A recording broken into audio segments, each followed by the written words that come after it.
What is up, guys? This is Sean. I'm from Group 6 and I'm gonna be talking about induction heating. Alright, from the right we have Zheng Yuan, Yanqing, Jack, and Marcus.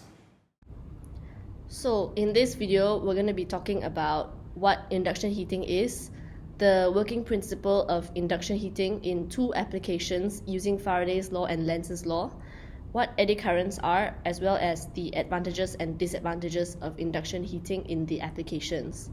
So first things off, induction heating is the process of heating an electrically conducting object, usually a metal, by electromagnetic induction through heat generated in the object by eddy currents. And it's another way to transfer energy aside from conduction, convection, and radiation. Okay, so first I'm going to talk about Faraday's law. Faraday's law is how a magnetic field interacts with a current-carrying conductor to induce EMF.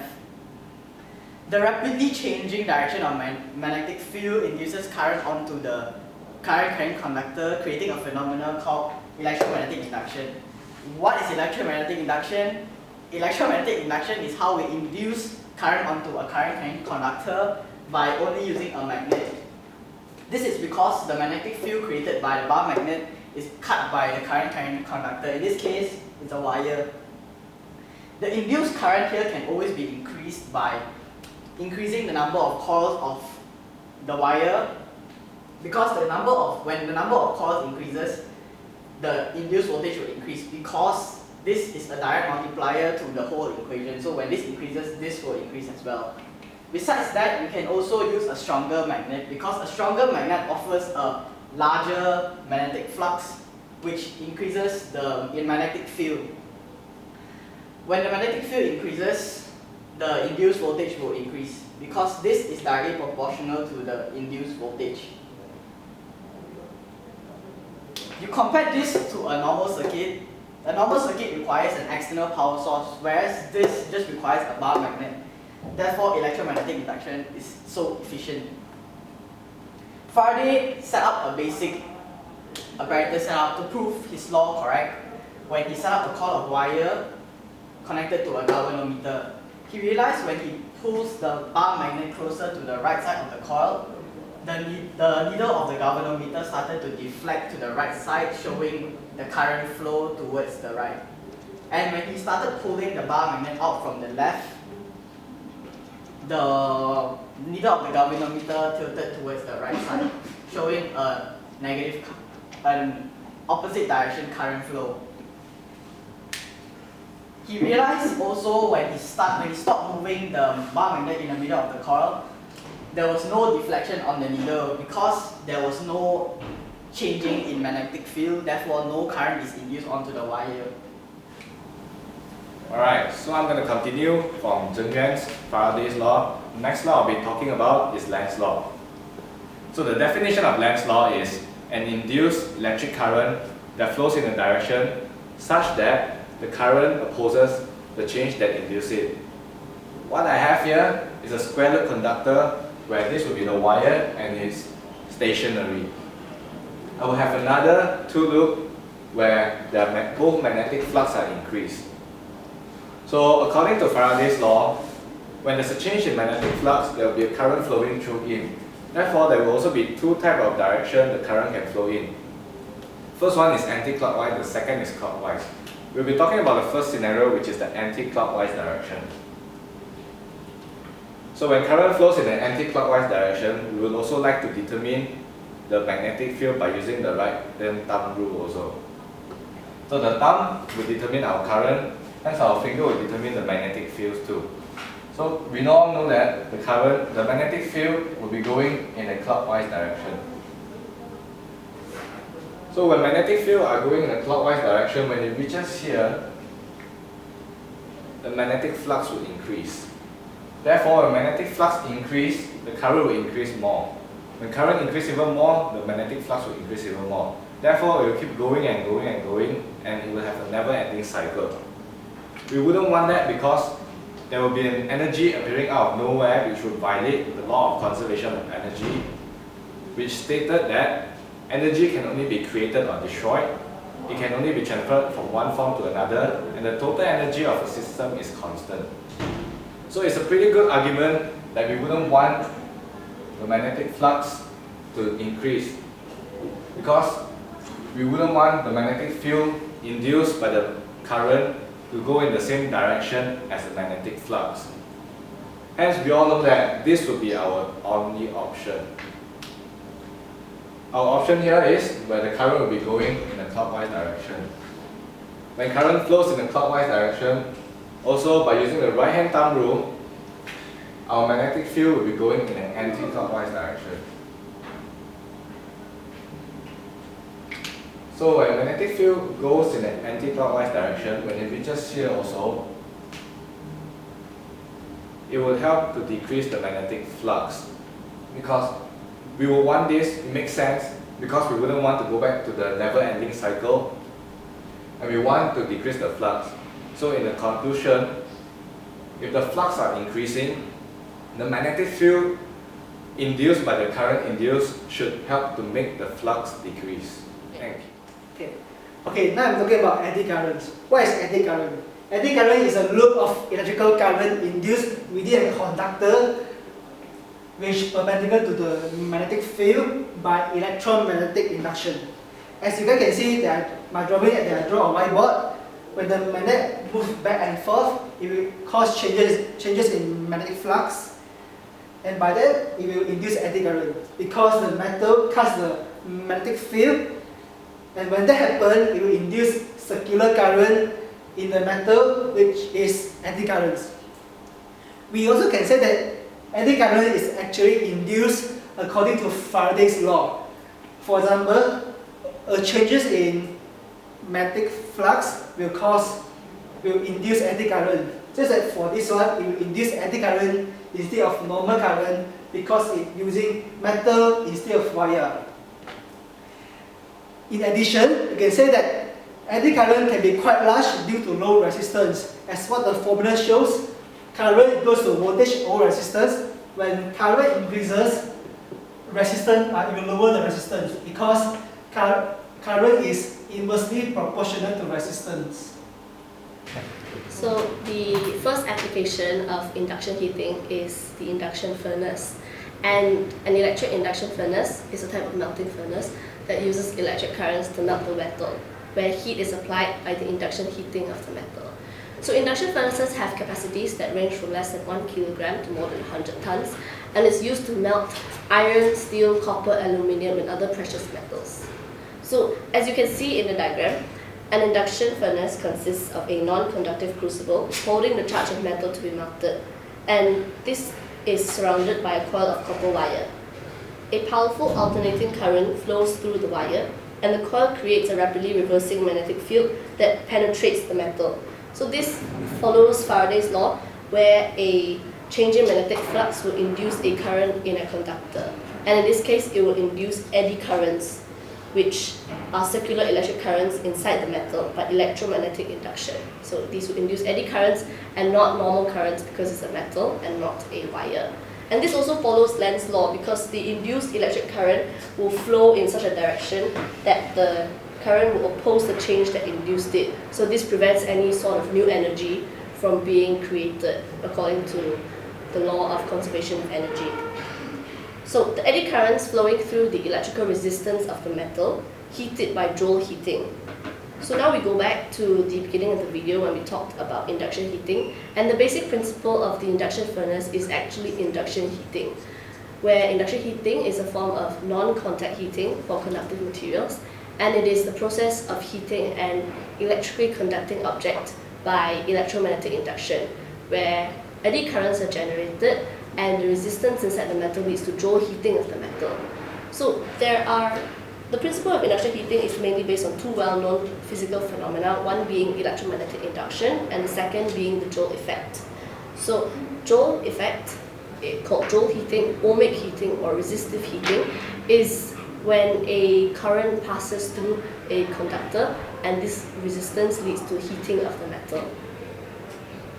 It's similar to whenever you use a appliance for too long, the wires start to become hot because when the electrons flow inside the wire, there's resistance and friction, and this will cause heating of the wires. So this is how Joule heating works inside the metal. So once the metals are molten, the high frequency magnetic field and the eddy currents help in the vigorous stirring of the metal. And this is useful in ensuring that all the alloying additions are fully mixed inside the melt. Fun fact for you is that the operating induction furnace actually emits a hum or a whine when it's working, and this is helpful for operators to know that the induction furnace is operating correctly and at what power level it is operating at. Today, I'll be talking about the advantages and disadvantages for induction furnace. So let's start with the advantages, right? Point number one, it's eco-friendly. The noise it produced during the smelting process is small. Other than that, the emission of smoke, gas, dust and waste is also relatively small, like yours. Point number two, it has a quicker startup. So full power from power supplies is available instantaneously. Therefore, it reduces the time to reach its working temperature. Okay? Point number three is that it can operate automatically. So precise automatic control is available. Therefore, it reduces the manpower to operate this furnace. However, tapping, charging, and metallurgical measurements still has to be done manually. Now let's move on to the disadvantages. Point number one, lack of refining capacity. Charged materials must be clean of oxidation products and of known composition, and some alloying elements may be lost during oxidation. Now, point number two, it has problems in metallurgical functions, as it cannot be carried out through multiple metallurgical reactions between molten steel and slag, as in the electric arc furnace smelting. So that's all I have for you for induction furnace.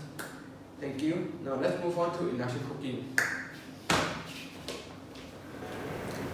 So the second application of induction heating will be in the induction cooker. So some of you may have heard of induction cooking. Some of you may have an induction cooker at home. You might not know how it works, so we're all going to explain it here. So induction cooking is performed by the direct induction heating of cooking vessels instead of relying on radiation, convection, or thermal conduction, whereby the heat is applied from the burner to the pot or pan using a gas or electric element. So induction cooking uses electric currents similar to induction furnace to directly heat the pot and pan through electromagnetic induction, and this heat is applied almost instantly. So if you have a look at the diagram, in an induction cooktop or stove, a coil of copper wire is placed underneath the cooking surface and an alternating electric current is passed through it. And so this will generate a oscillating magnetic field around it, which cuts the metal piece inside the pot. So it's an application of Faraday's law, again, where the changing magnetic flux will induce an electric current inside a conductor. And in this case, it will also induce eddy currents inside the metal, as you can see here. So these eddy currents also will follow Lenz's law, where again the induced eddy currents will flow in a direction such that the current will oppose the change that induced it. And so this will ensure no extra energy is created according to the law of conservation of energy. So the eddy current flowing through the resistance of the pot will lead to resistive heating, which is Joule heating. So again, the Joule heating where a current passing through a conductor will heat it up. So this heat inside the metal will be transferred to whatever you're cooking inside the pot by conduction, and there you have a nicely cooked meal. So it's important that for induction to work, the cookware must be made of or at least contain a ferrous or a magnetic metal such as cast iron or some stainless steels, because the iron in the pot concentrates the current to produce heat in the metal.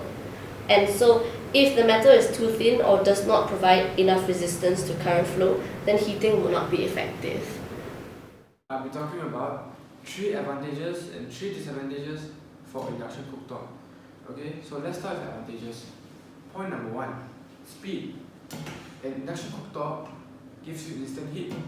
Okay, now you might ask, doesn't gas give you instant heat too? You are not wrong.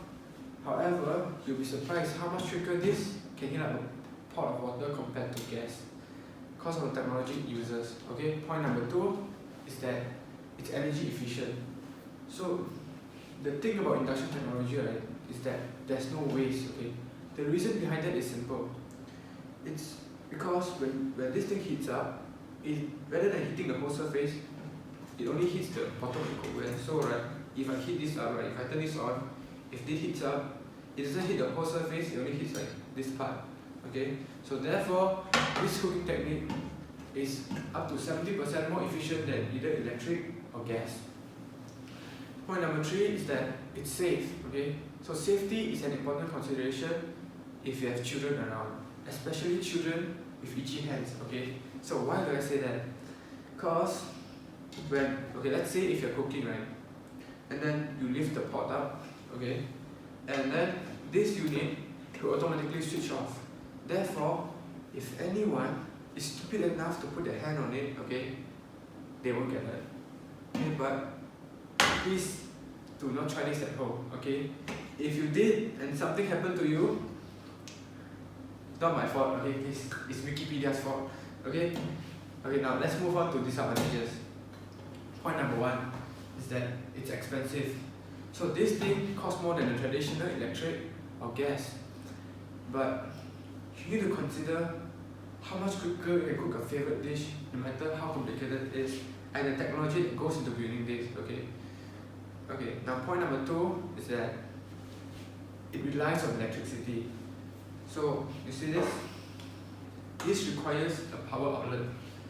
If your house has some power outage for some reason, then hallelujah, you don't get to cook anymore. However, it's not a big of an issue nowadays, because nowadays you have Damakan, Foodpanda, so many choices. Okay, choose until you're happy.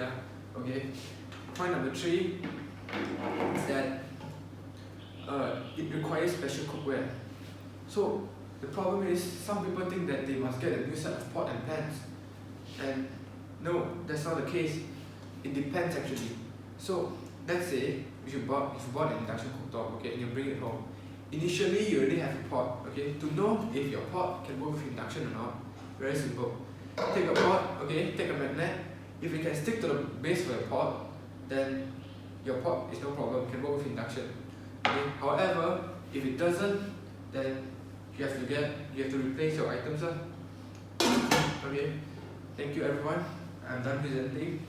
Okay, but one more thing though. This video is not sponsored. Okay, this video is not sponsored.